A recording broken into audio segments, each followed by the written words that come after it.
സ്വാതന്ത്ര്യദിനാഘോഷങ്ങളുടെ ഭാഗമായി ചേർത്തല നഗരസഭയിൽ വിവിധ പരിപാടികൾ സംഘടിപ്പിച്ചു. ചെയർപേഴ്സൺ ഷേർലി ഭാർഗവൻ പതാക ഉയർത്തി. സ്വാതന്ത്ര്യദിന വാർഷികമായിട്ട് നമ്മൾ ആചരിക്കുകയാണ്. നമ്മുടെ രാഷ്ട്രപതിയായിട്ടുള്ള മഹാത്മാഗാന്ധി അടക്കം ഒരുപാട് ത്യാഗങ്ങൾ സഹിച്ചിട്ടാണ് നമ്മൾ ഇന്ന് ഈ സ്വാതന്ത്ര്യദിനം ആഘോഷിക്കുന്നത്. 200 വർഷത്തോളം ബ്രിട്ടീഷ് ജനതയുടെ കയ്യിലായിരുന്ന നമ്മുടെ നാട്, ആ നാടിനു വേണ്ടി, സ്വാതന്ത്ര്യത്തിന് വേണ്ടി ത്യാഗങ്ങൾ അനുഭവിച്ചിട്ടുള്ള എല്ലാ മഹത് വ്യക്തികളെയും അനുസ്മരിച്ചുകൊണ്ട് നിങ്ങളുടെ ഓരോരുത്തരുടെയും അനുവാദത്തോടുകൂടി പതാക. നഗരസഭാ അങ്കണത്തിൽ നടന്ന ചടങ്ങിൽ നഗരസഭാ അധ്യക്ഷ ഷേർലി ഭാർഗവൻ ദേശീയ പതാക ഉയർത്തിക്കൊണ്ട് സ്വാതന്ത്ര്യദിന സന്ദേശം നൽകി. തുടർന്ന് നഗരസഭയ്ക്ക് മുൻവശമുള്ള സ്വാതന്ത്ര്യ സ്മൃതി മണ്ഡപത്തിൽ പുഷ്പാർച്ചനയും നടന്നു.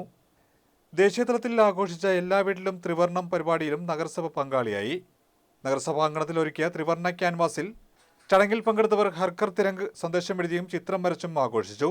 കൗൺസിലർമാർക്കൊപ്പം നഗരസഭാ ജീവനക്കാർ, നഗരസഭാ കണ്ടിജന്റ് ജീവനക്കാർ, ഹരിതകർമ്മ സേനാംഗങ്ങൾ തുടങ്ങിയവർ സ്വാതന്ത്ര്യദിനാഘോഷത്തിൽ പങ്കാളികളായി.